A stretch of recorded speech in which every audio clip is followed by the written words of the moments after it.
Alright, so family, here's another video on how to install a bidet in the Intech Sol Horizon.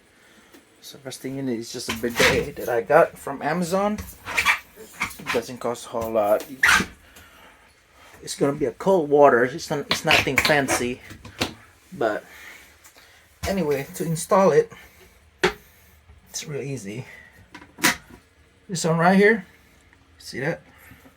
Pop it out with a flathead screwdriver and you will see a screw, and there's a screw right here in the bottom.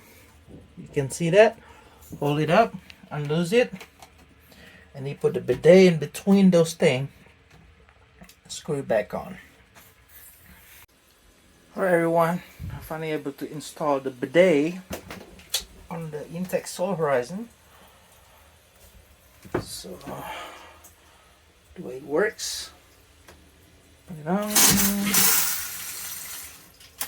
and there you go, squirting all the way down there. You can power that wall. To get it done, this thing is 3/8. The hardest part is to get the fittings there.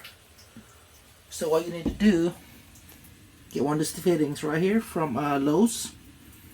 You need to do a 3/8 hose instead of 1/2 inch, because the 1/2 inch is kind of loose, and see how tight it is. And that's probably the hardest part, to get the fittings to fit. So this one is from the old swivel.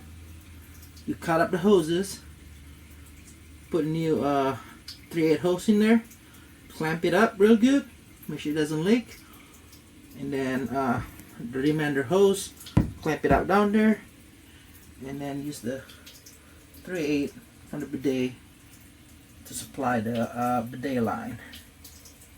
It's been a nightmare, and make sure you get all the tools ready, because once you cut that piece out and you don't have all the stuff that you need, it's gonna leak and you won't be able to shower, because the water is just gonna come out all the way out here. And to make sure the flush works, there you go, flush works as well. Now you don't have to worry about using the toilet paper. Your butt's gonna be more your butt's gonna be cleaner and more hygienic. And that's all, folks. Thanks.